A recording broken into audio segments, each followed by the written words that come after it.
everybody, and thank you for joining us. I'm here today with Harry Massey, who's the CEO and co-founder of NES Health and the founder of the Bioenergetics Wellness System, which we're going to be talking about how it actually evolved and how Harry came up with this vision and made it his mission in life while he was very ill with chronic fatigue syndrome, which was actually 7 years being bedridden. So, Harry, I want to first start by asking you how you came up with this idea for bioenergetics when you were at your very lowest point, actually, when you were actually in bed and you didn't know if there was going to be any way you'd ever get better. The doctors didn't have any answers. So can you begin by telling me what the vision was? What was that light bulb moment that came to you? Well, hi, Myth. It's great to be here, and I'm really excited to tell people really why this mission got started. But yeah, mate, I might just start, if that's okay by you, just to say what the vision and the mission is, and also how we're sort of going to go about that.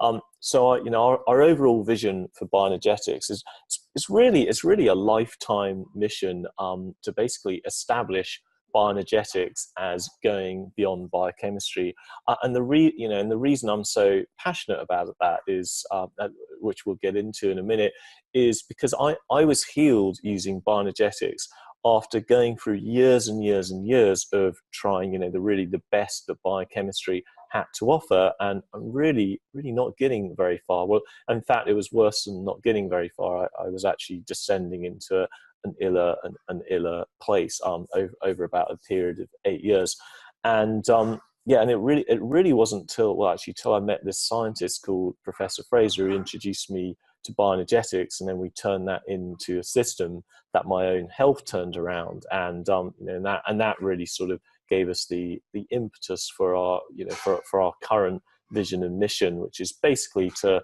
simplify health really for everyone. So that led to our overall vision, if you like, which is to simplify health for humanity by establishing bioenergetics as going beyond biochemistry. But if we really look to the sort of the why, why we're doing it, it's because when I was really sick, I didn't know what was wrong with me, and I also didn't have any energy, so I really wasn't able to do anything or to contribute to society, and that really gave us our why, which is to liberate people, to get to the root cause and restore the energy for life.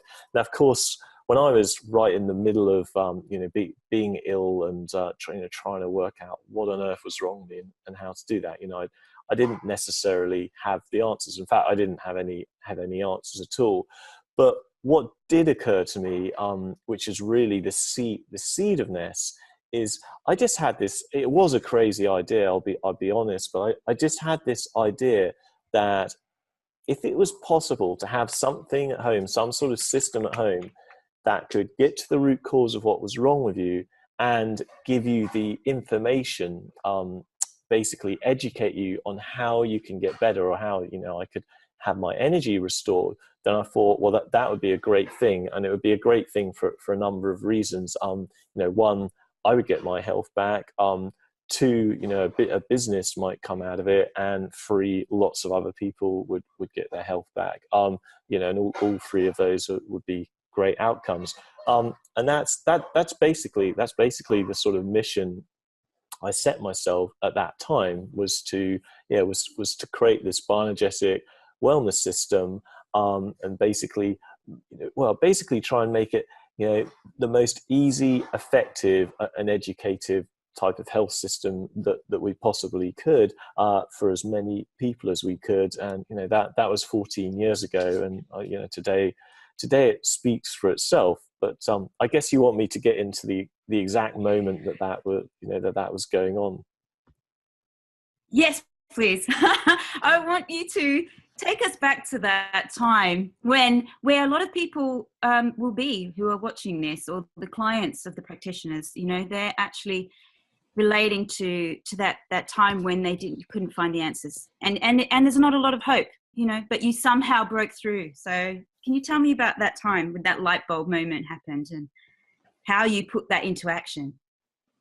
Well, absolutely. So yeah, just to give it some context. So when I was 21, I basically, that's when I basically sort of first got diagnosed with having chronic fatigue syndrome, and I basically descended. I guess it was over about a year's time, and originally I got a fever when I was out rock climbing in Chamonix, and then I sort of spent two weeks bedridden. All my glands were up, and afterwards, I never quite felt right when I went back to university over the following year. And then I was basically sort of getting tired and having all these glandular problems. And then I would do a lot of activity and climbing, and then then I would feel exhausted again. Whereas before, I was a very, very high energy person. Whereas I was doing our studies, I was doing all your normal hedonistic university partying that everyone does, and and I was also doing an awful lot of rock climbing, which was really my key passion. I did a lot more climbing than I did studying, because it was far more enjoyable. But yeah, anyway, and during that last year, I just started descending into illness, getting more and more ill, not really knowing what was wrong with me. And then I took my first job, but I had 20 sick days in the first 2 months and just felt like death the whole time. So I had to leave that job, which obviously wasn't great. And then I thought, well, I'm sure I could exercise my way out of this. So I traveled off to the Alps, and when I was in the Alps, I just did tons of climbing. But unfortunately, I just did it. I can't tell you how exhausted I was while I was climbing the whole time. And, I started sort of falling off a lot, and, I wasn't in that type of thing because I was so tired. But unfortunately, all of that fresh air and exercise didn't do me any good, and actually got me to the point where I couldn't move out of a tent. I got stuck in the tent around Lake Annecy, and then it took me a whole week to get out of that tent. I was just living off dried bananas and some water. And I managed to drive myself back to England, sort of resting every 30 minutes on the highway, which was pretty bad. And then a few days later, I got back to England, and that really was sort of the beginning of, I guess, the beginning of the end of being really, really ill. And then for whatever reason, I thought, well, I'll do an MBA while I'm ill.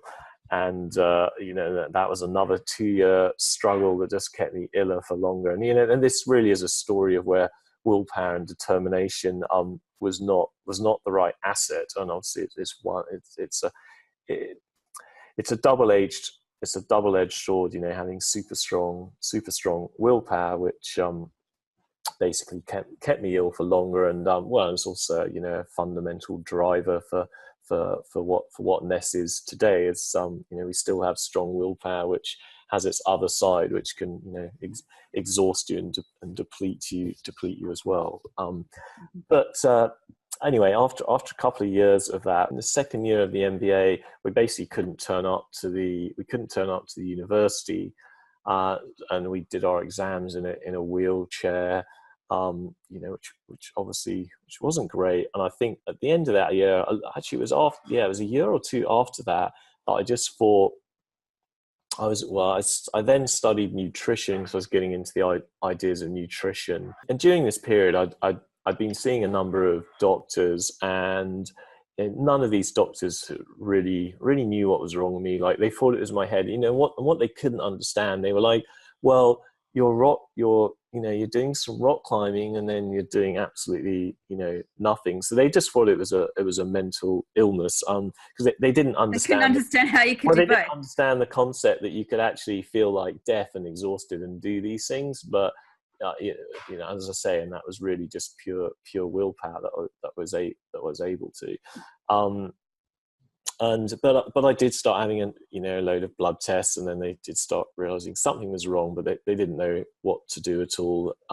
So basically, the NHS, which is the National Health Service in England, that sort of gave up on that one. And then I started looking into nutrition, and you get into supplements and eating the perfect diets and, all of that stuff, and lots of naturopathic techniques, which, I really, really got into over, I guess, the next 2 years. So this is 3-4 years into being ill. Just did everything you could possibly imagine, from like coffee.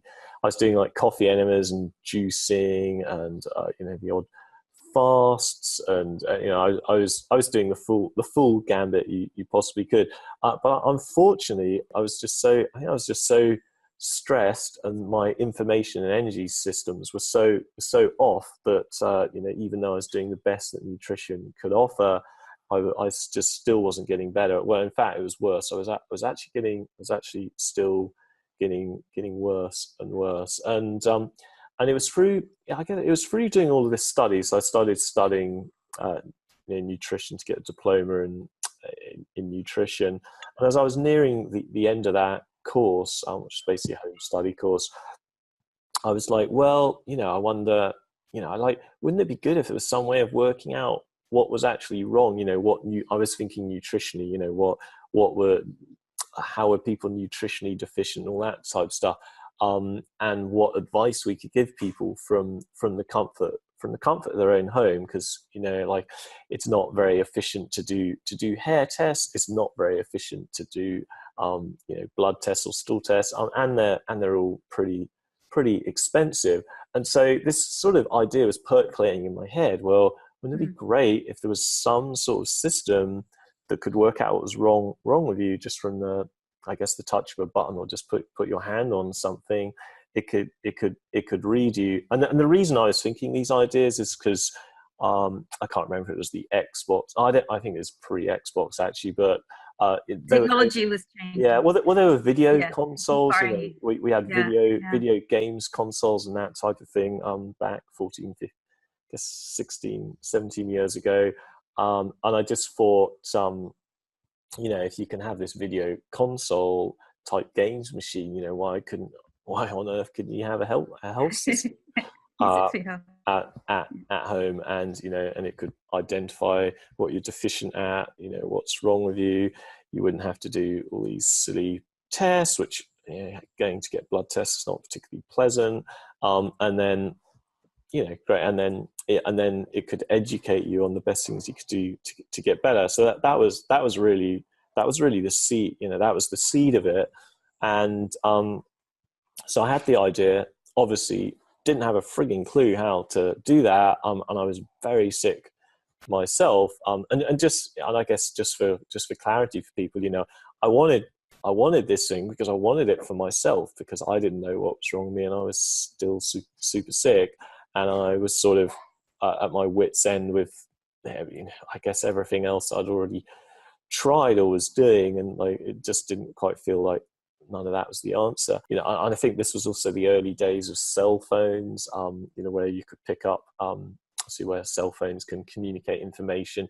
So I was also thinking of the idea of waves and fields, and I was like, well, maybe the body is emitting fields. Maybe there's something in that. And so I started basically asking around, and I asked I was an integrative functional medicine doctor in England, if he knew anyone who might know anything about energy fields or that type of stuff, of whether this might be possible. And he happened, it was a complete coincidence, although there's no such thing as any of these coincidences. But the universe always answers to the quest, or I guess when you're on these journeys that are going to be good for other people, like life and the universe will not normally, in my experience, it always responds to it. And he'd actually been working with this professor called Professor Fraser from Australia, who had been making actually a cancer diagnostic machine together, and it was basically able to work out cancer in different parts of the body at all the different stages of cancer. However, for politics and other reasons, that all sort of fell apart. But he had kept up a relationship with him, so he introduced me to him, and then I rang him up. But honestly, I didn't really have much confidence that we could pull this off. And obviously, we had no energy, no health. We had no money. We definitely didn't have any business, and I barely had any work experience because I was fired from my first job. I only did 20 days there. So confidence wasn't exactly at a high, but we did ring him, and we did tell him that idea, and he was like, okay, but and he sent me a paper on quantum biology. Didn't mean a lot, but I read it and uploaded it onto a site, and I think it was another 18 months till that idea was still going through my head, and I just sort of rang him again. I was like, what do you think? Yeah, I was like, I had this sort of concept of how we could read energy fields and get an analysis, and I was like, well, do you think this would work? And he was like, yeah, no, I think that could, and that was enough for us to both basically fly to Los Angeles, and we met and then we basically both met in Los Angeles, and it's sort of like meeting the mentor, if you like. Peter just became this incredible mentor to us, and this great friend, and also we basically both helped each other immensely in different ways. But I basically got this first healing reaction from what today are now called the Infoceuticals. But back in those days, they weren't what they are today. But he was basically making these remedies by what he called the magnetic vectors, but basically, if you like, is imprinting instructions to get the body to respond. So sort of like an electronic form of homeopathy in a way.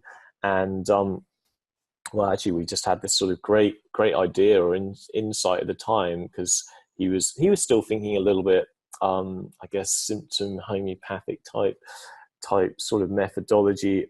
And I was like, Peter, well, what if we just record the perfect information, like the information of how something is when it's healthy, or how these energy or information pathways, when they're working optimally, and if we give that information to the body, like wouldn't that be better than trying to get the body to react against things? And he was like, yes, yeah, that's a good idea. And fortunately, Peter was just the most amazing scientist who he had the ability to sort of take ideas like that and sort of run with it and do the experiments and get to the detail of it, which that wasn't my strong suit. Mine was sort of sort of sort of prodding and asking the questions and steering the research. But at that point when you met him and when you were wanting to meet him and he became your mentor, what was it that he was telling you that became a quantum leap of consciousness for you? Like, what was it that made you think, God, I've got to meet this man and this could be the answer, and I've got to fly all the way to LA to see him? What was it in his teachings? What did he teach you?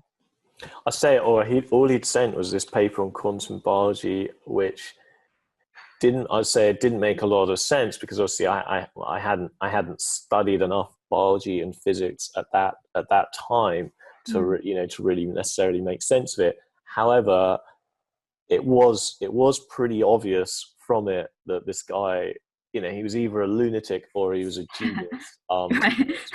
One or the other. But it did seem extremely well written and well researched. And I mean, honestly, I was in a fairly desperate situation, and I was willing. I was. What did I have to lose? I mean, honestly, what did I have to lose? Like, when you're at rock bottom with no energy, no money, no this, no that. Yeah, I mean, things couldn't be any worse, and this was hope. There's this great quote. We all, I don't know who quoted it, but basically, we all have faith. Now, some of us have more faith in fear, and some of us have more faith in love, or you could say faith in hope. And one thing I did possess was I did possess faith and hope, and I was willing to give things a go, and not let the fear that it's going to be a waste of time, waste of money, I didn't let that take over. So I think, to answer that, it was more yeah, it's faith. Ultimately, it's faith. So, But there was a feeling about him too, right? There must have been something when you spoke to him on the phone, and there might have been something that made you have a knowing that this is something I have to follow. Because you did travel a long way, and he did stand out to you compared to a well, lot of I'd say it was 18 months actually. So, as I say, it wasn't instant. He sent me that paper, um, Mm. and I read it, and I sat on it for 18 months, and Mm. then, but I still had that idea burning and burning for the next 18 months, but I just didn't have any confidence. And then, a few other people or this or that were like, well, that's probably a good idea, or this or that. Not that anyone knew how we could do it.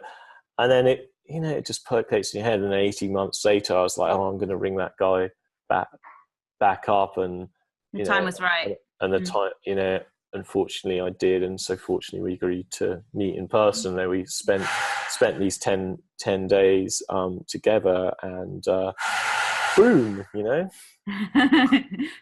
So when you were in LA, you were also researching as well, and making other contacts too, weren't you, in the well-being and health field? You using that Yeah, time to yeah. I educate mean, yourself. yeah, absolutely. So when we met, we basically decided America's probably the place to get this going. It's also a bit near Australia, it's still very far away. So we basically attempted to get it going in the States. And this is like an initial research period, but unfortunately for me, you just wouldn't believe this really. But within 3 months of us meeting, or 4 months, my dad died. Immigration decided, just basically kicked me out, and didn't sort of took away my tourist visa rights. I had all. So when we were kicked out, we'd basically given someone access to our business account in the States.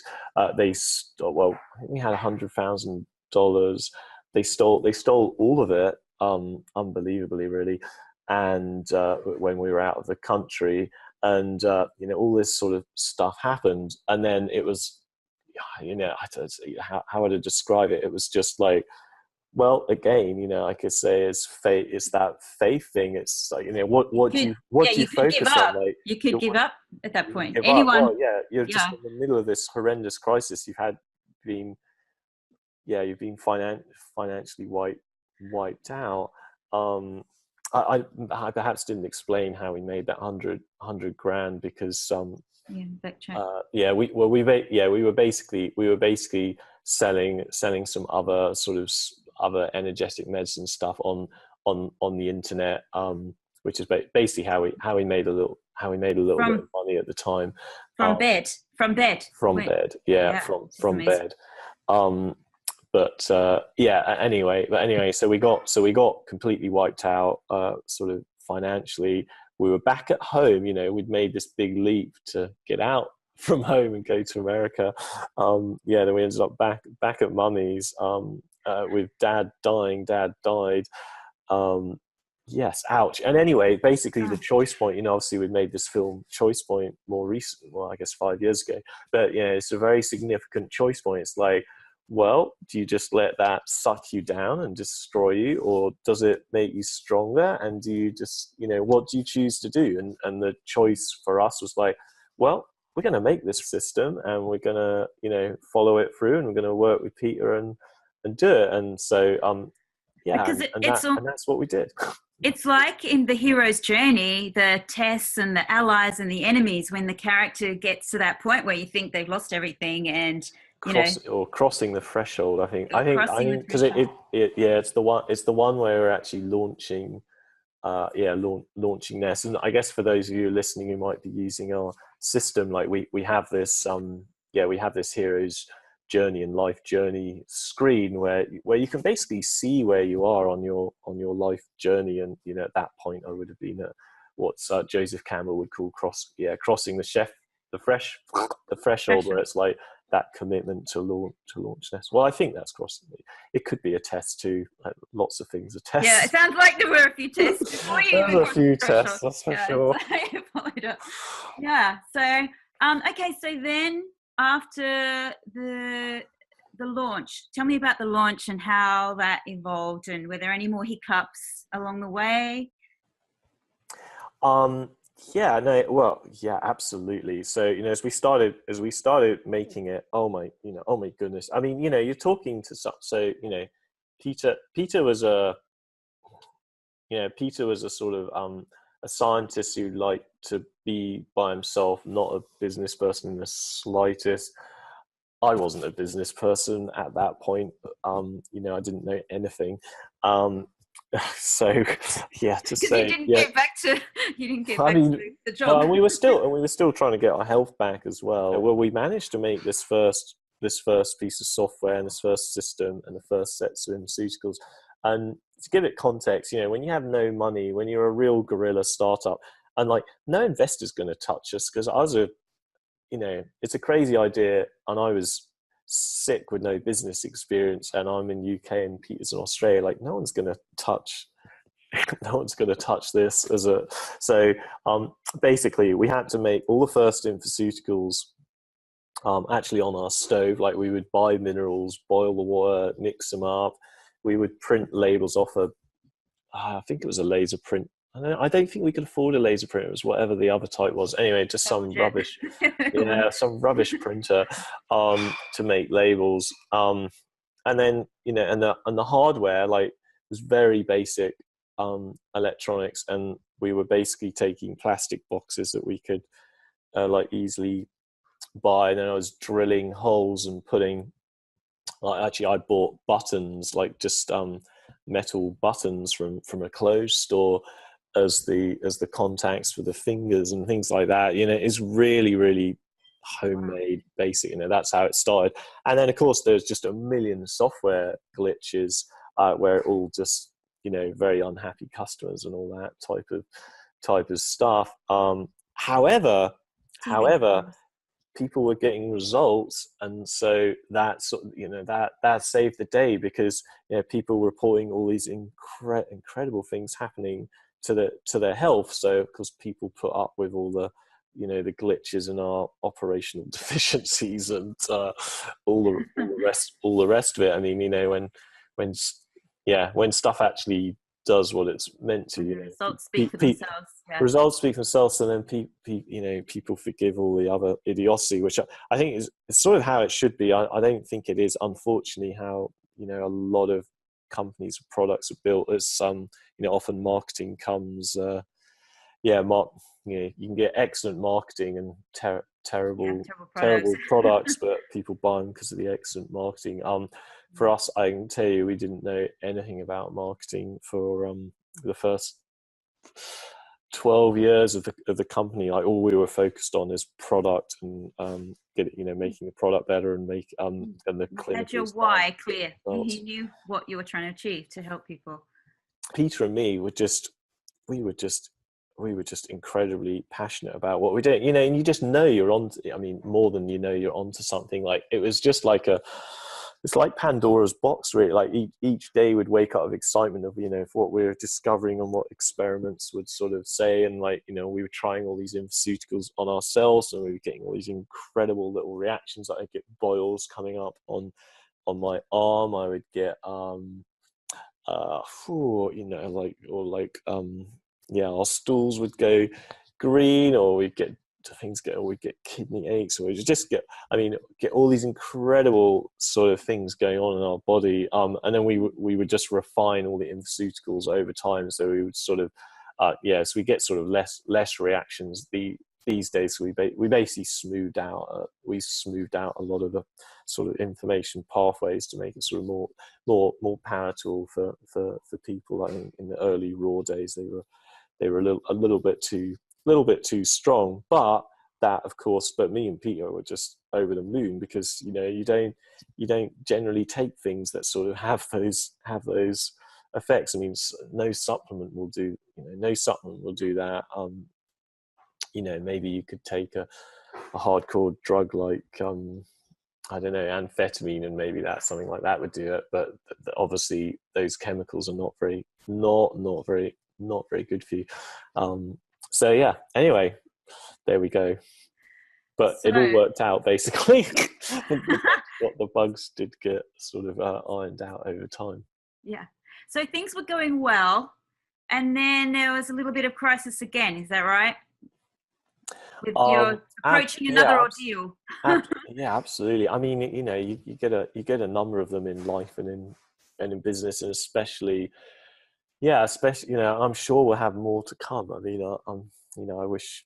Well, It's no, I just don't life. wish. You know, like it is life, and you know, these like crises, they always precede transformation, and or they don't. But you know that you know That's your choice. the wonderful thing about a crisis is it, you know, it brings what wasn't working to light, so you can transform it and bring yourself to another level, or of course you just let it crush you, and you know that can descend. But I would say, even if you know, obviously, and I have let it crush me at times, obviously, especially in getting really ill in the first place, but you know, even if one of these things crushes you, I will say you can get back out of it. You know, the harder the lesson, you know, the larger and more significant the transformation can be. So you know, if people are listening, don't despair if you're in that sort of absolute crushed, debilitating state, because you can certainly crawl your way back out of it, and Yeah. it doesn't have to be as hard as, well, you know, hopefully it's not as hard as what happened to what happened to us.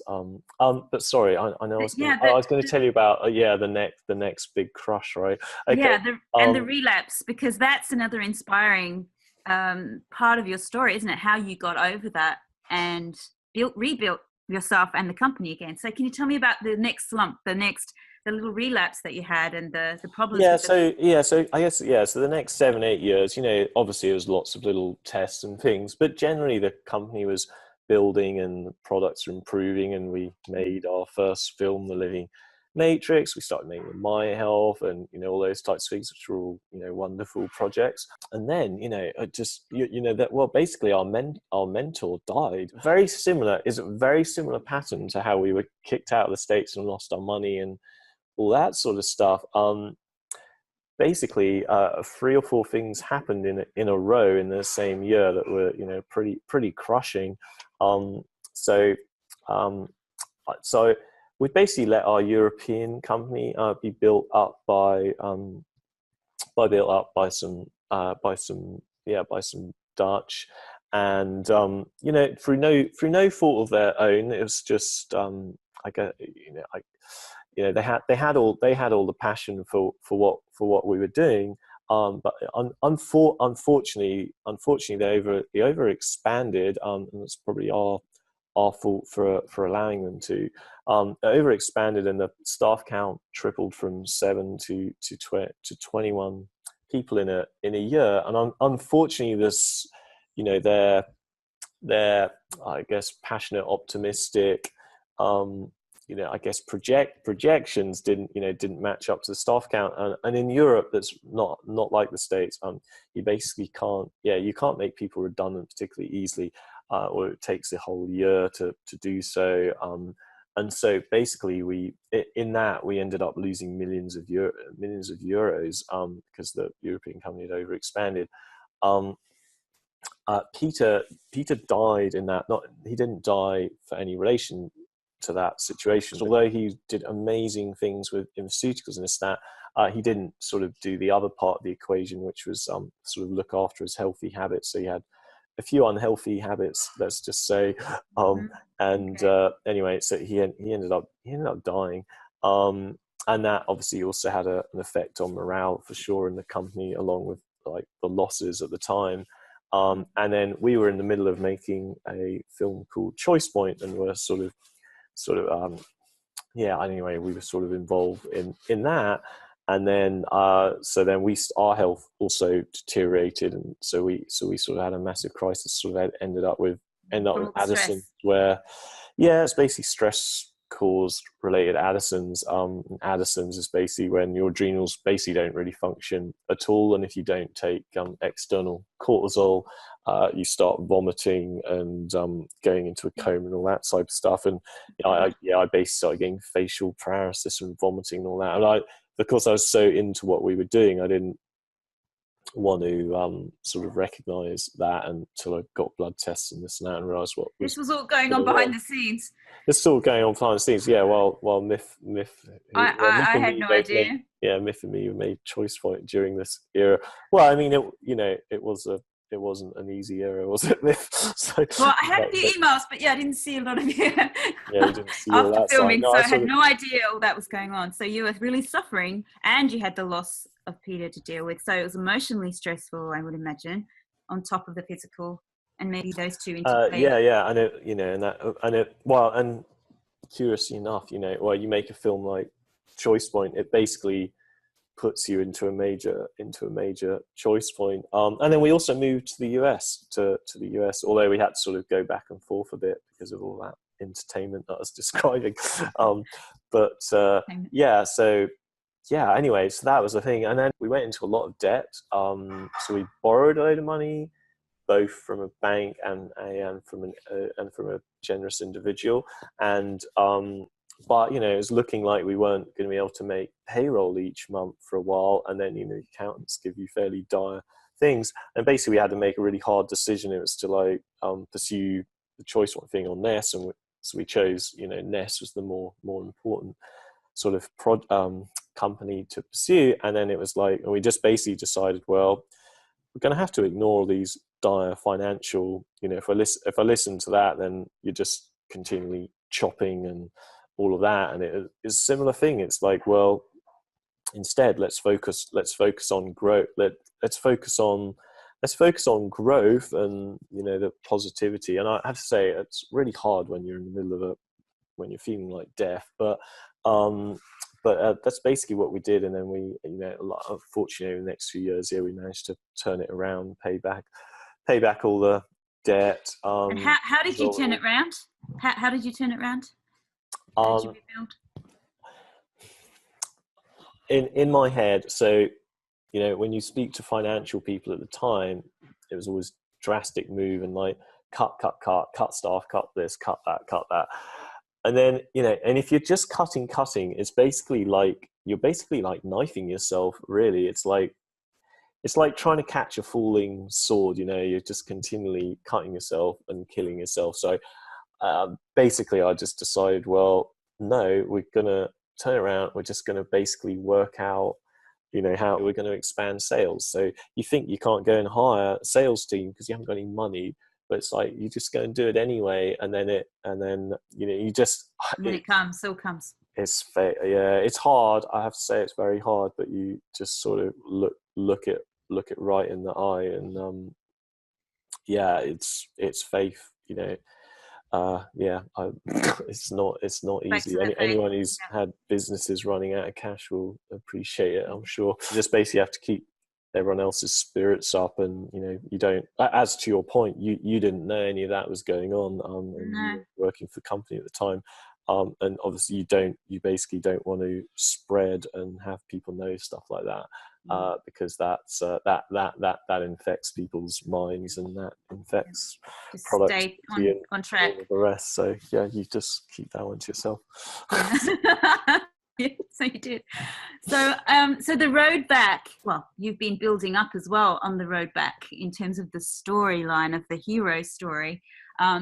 You had technology catching up.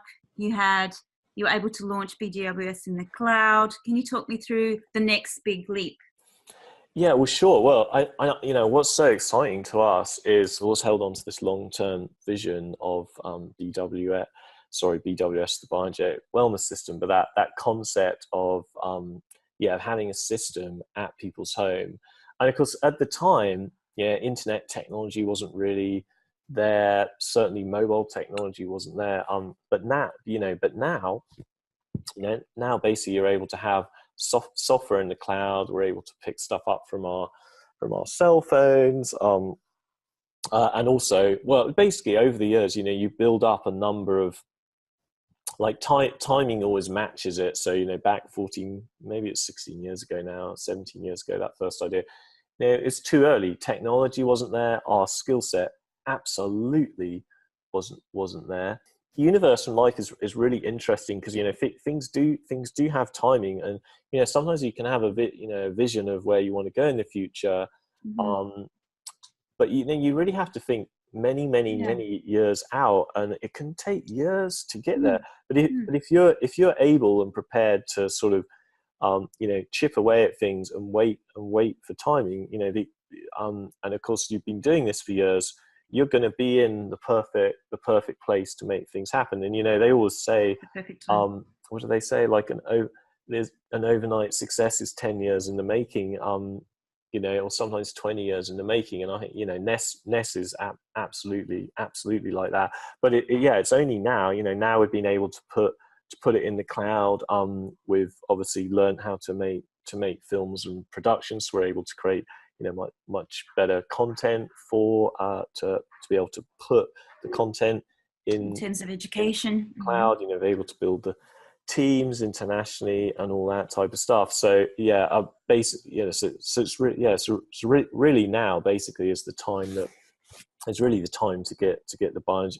Well, we only just finished the bioenergetic wellness system actually in October 2017. If people are listening to this in 2018, yeah. So we only so we only just finished it, and obviously it's going to keep iterating and improving. And fortunately, because it's in the cloud, you know, we're able to improve it really rapidly. And so yeah, now we'll be able to bring bioenergetics globally. And if I go back, I think we mentioned it right at the beginning, you know, sort of the mission for the company is basically provide the easiest, most effective and educative health system for 1 billion people. Well, you know, now we're able to do that. Now we sort of have it, and now we're able to scale it, which, you know, really helps sort of meet our why, which is, you know, we basically want to liberate people to get to the root cause and restore their energy for life. So that's exactly, basically, you know, we basically create the system that I would have wanted back 16, well, even longer than 60, I guess,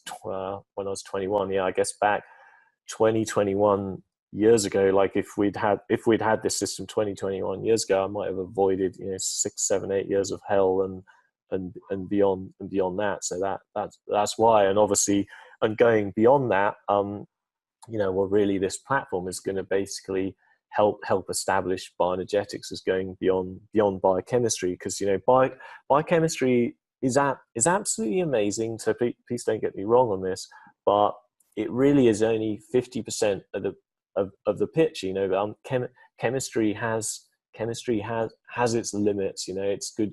Like if you want a short bit of energy, have a cup of coffee. Great, you know, caffeine has that sort of effect. Or yeah, you've got some horrible infection, which, you know, you have meningitis. Well, you want the antibiotic to wipe it out. But it doesn't have so much to do with really getting to the root cause and, you know, restoring people's energy and sort of life purpose generally. That really, you know, really bioenergetics goes way beyond biochemistry, because bioenergetics is inclusive of biochemistry. But it'll also, it's basically including, well, you know, maybe I never defined bioenergetics. I don't think we did, but bioenergetics. Yeah, I was going to come back to it. Basically, it's the study, detection, and correction of energy in living systems. And, you know, and energy, you know, all of the cells in your body are constantly exchanging energy with their environment. Generally, you know, within the blood, your body is exchanging energy with its environment. Like you're breathing oxygen in, you're breathing out carbon dioxide, you're eating food, you're excreting food, and you know, you do exercise, and, you know, and your thoughts are exchange of energy as well.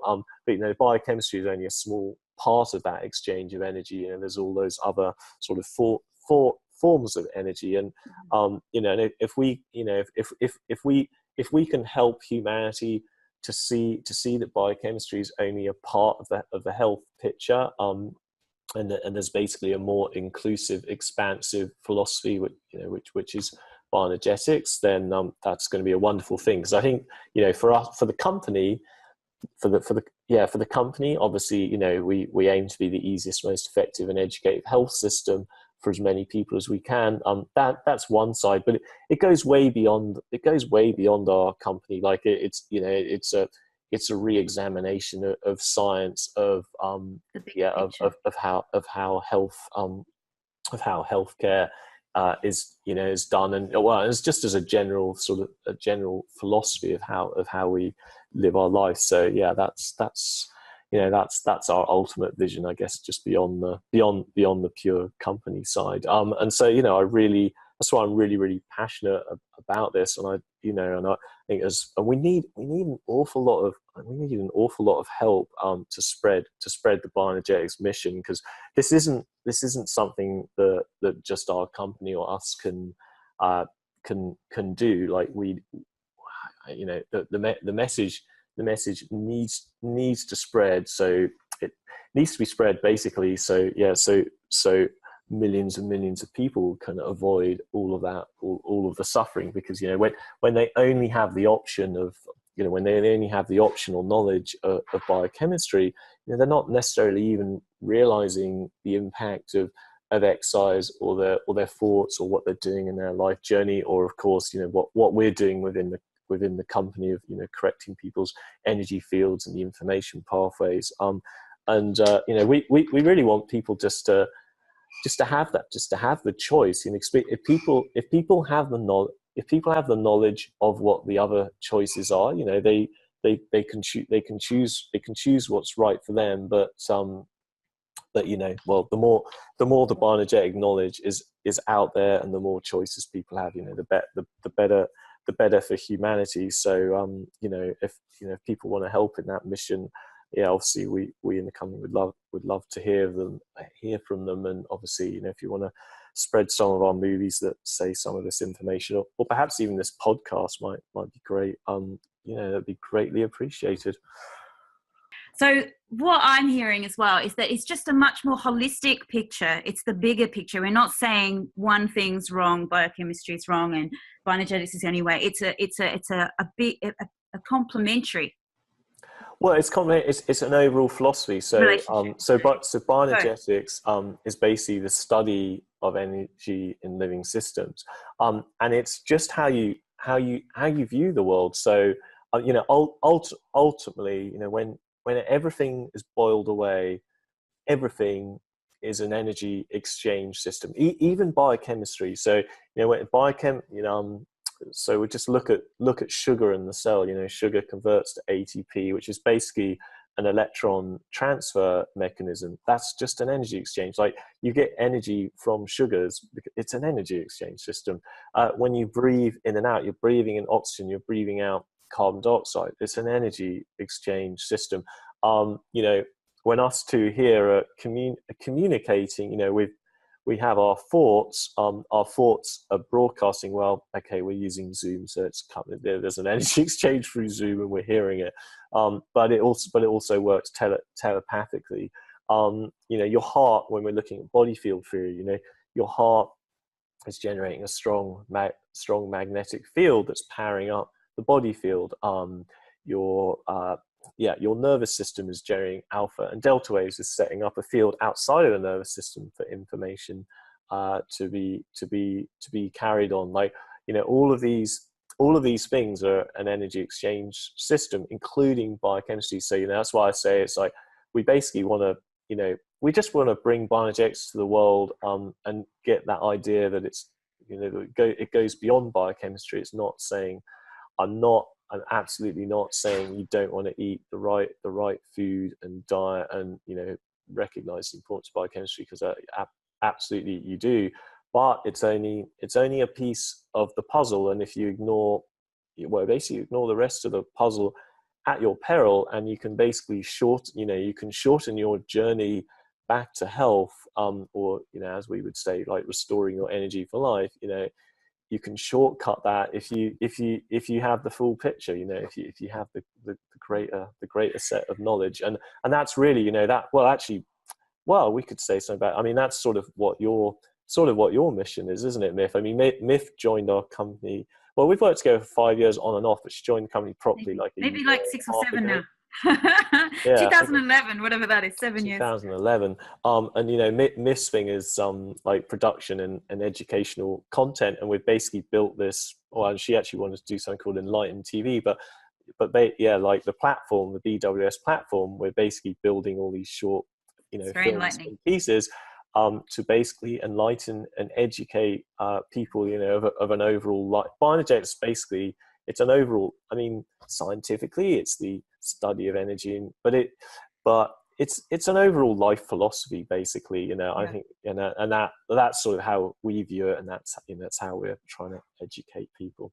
And when you say overall philosophy, what I get from everything you do as well is that it is so empowering that people maybe don't realize how much power they've got to change their life and to change their health, and to totally change the trajectory of their life. So that's what you're inspiring people with, that actually they've got more power than they realize, and also their body's got more power to heal itself than we realize, because there is all these other components that we don't well, consider. we all have the power to heal Energy. ourselves. I mean, Yeah. pretty much. I mean, it's so. You pull it all together. You pull all the dots together. I think you join Well, all I've the dots. pulled some of the dots together. There's an awful lot of dots Yeah. to go. A lot of them, but like the emotional side, the mind body connection, all of that, that's what I personally love most about it all. And that how, like your story, it is a story. Well, that's the thing. If you just focus on one, if you just focus on one area, so if you just focus on, I guess we said it, biochemistry. Well, let's take the other extreme. If you just focused on the emotional component and your diet is terrible and you never exercise, I'm sorry. It's only going to get so far. And what you really need to identify is where that weakest link is, and it's all good. I mean, it's all good. Like life and healing and health is a massive journey. So if you want to focus on the nutrition part for a few months, great. And then you might just carry on with that, but you've sort of learned it and changed it into a habit, and then you might want to look at your life choices and the emotional component, and you get so far with that, and it's like, okay, well, I'm doing that, but not really, I'm not really exercising. Well, maybe you can start building that up. But I think what's great about the system, I was just going to say, the system highlights it highlights it, and it's like, well, yeah, you should actually be thinking about this more during this month. Like it's looking for what the weakest links causes are, so you know where to focus, and over time, basically going to build sort of more AI, basically more intelligence into the system, so we can basically help prompt people at home and remind them of what little where they should be focused on, all that sort of stuff. That's very helpful. That's motivating. Or if you I didn't want to. All right.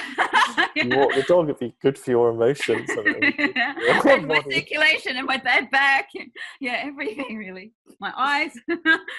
That's going to be really helpful. It's going to be good. So basically the journey that you've been on really does follow that hero's journey, right from your world as it was, that where you're so ill, right through to all the challenges and the tests that you've had and all of the obstacles you've overcome. It's ongoing.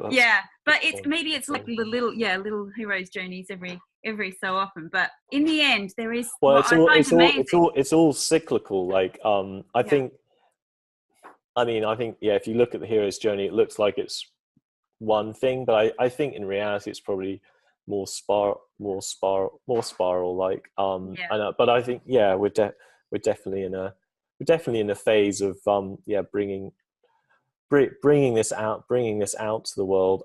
Absolutely. But to bring it to that higher level of I guess of changing societies and people, I guess people in philosophy.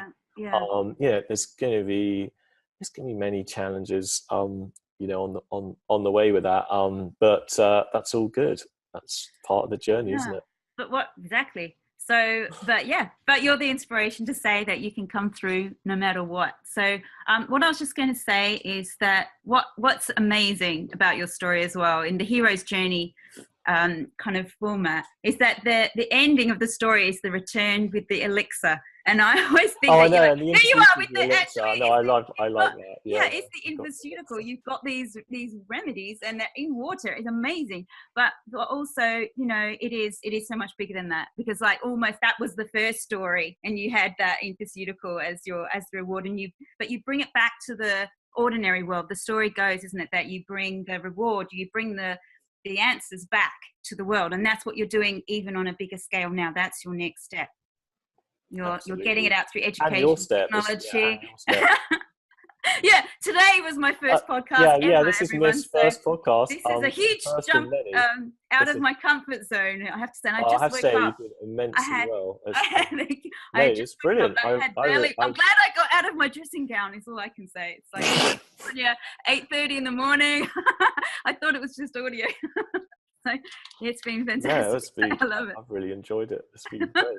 The first of many. Oh God, you're really pushing me now. So thank you so much. That's why I do. Well, thank you for pushing me too, Harry.